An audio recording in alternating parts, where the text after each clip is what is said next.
இங்க பாருங்க, இனிமே உங்க அம்மாவை என்னால பாத்துக்க முடியாது. வீட்டுக்கு வந்து பார்த்தா வீடு ஃபுல்லா மூத்திரம், வீடு நாரி போய் கிடக்குது. இப்பதான் கிளீன் பண்ணிட்டு வந்து சமைச்சிட்டு இருக்கேன். என்ன நினைச்சிட்டு இருக்கீங்க? இந்த மூத்திரத்தை அள்ளி அள்ளி ஏன் உடம்பு கெடுது, எப்படி உடம்பு கெடுது? அப்பா சாமி, என்னால சுத்தமா முடியல. நல்ல விதமா சொல்றேன், கேட்டுக்கங்க.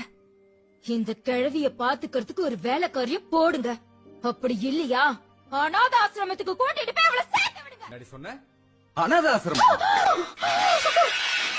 சொன்ன ஐயா, அவளை அடிக்காத ஐயா, வேணாம் ஐயா, வாய்கெல்லாம் ஒடிச்சிருவேன். ஐயா ஐயா அடிக்காத ஐயா, வேணாம் ஐயா. வெளில போ போ. இன்னொரு தடவை சொல்லு. அடிக்காத ஐயா. அநாதாசிரமமா? இன்னொரு வாட்டி அநாதாசிரமம் சொல்லி சாவடிச்சிரும் உன்னை. உனக்கு என்ன வயசே ஆகாதா? இல்ல சிட்டா நீ இப்படியே செத்து போயிடுவே என்ன? எல்லாருக்கும் ஒரு நாள் வயசு ஆகும். இதோ இந்த மாதிரி படுத்துதான் ஆகணும். நாளைக்கு நீ வயசாயி நீ படுப்பல்ல, அப்போ உன் புள்ள பொண்டாட்டி பேச்சு கேட்டுட்டு ஒன்னு அநாதாசிரமத்தில் சேர்க்கணும். அப்பதான் தெரியும்.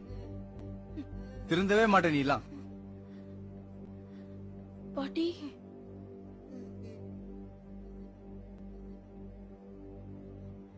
போறேன். நீயே அவங்கள பாத்துக்கோ. வட போலாம். போடி. என்ன பாக்குற? போடி. அம்மா போகாதம்மா, அம்மா போகாதம்மா, என் கண்ணு, அம்மா நீ போகாதம்மா, செல்லமே நீ போகாதம்மா.